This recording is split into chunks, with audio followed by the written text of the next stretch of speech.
in my opinion, the worst part of meal prep is having a giant pile of dishes to clean up at the end, especially when you're cutting time a little bit short and you don't have time to wash everything and the food gets caked on, which makes it even tougher to clean it when you're ready to go back and clean those dishes. What if you were able to save time during the meal prep process and the cleanup process when you are meal prepping? In this video, I'm going to give you a few simple and quick tips to help you save time when meal prepping. The first tip, empty your dishwasher before you start prepping so that it is ready to go and ready to be loaded up with all of the dishes that you are going to use in the meal prep process.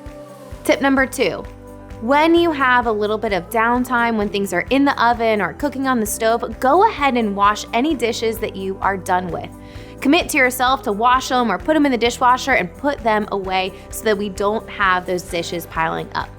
And the third tip, my favorite, get some tools to help you save some time. One of my favorite tools is this thing that you put into the air fryer. It's like a paper little covering that you set in there and you put the stuff on it and cook it in there. So all you have to do is take that little filter out and throw it away. You can do the same thing by putting foil on a sheet pan, so all you have to do is throw that foil away after your food is prepped and cooked. When you are planning out your meals, try to use different utensils. I might use a crockpot to cook some pulled chicken while also using a skillet to make egg roll in a bowl and then the air fryer for something else. All the things are cooking, and as they are done, I'm going ahead and washing the dishes so they don't all pile up.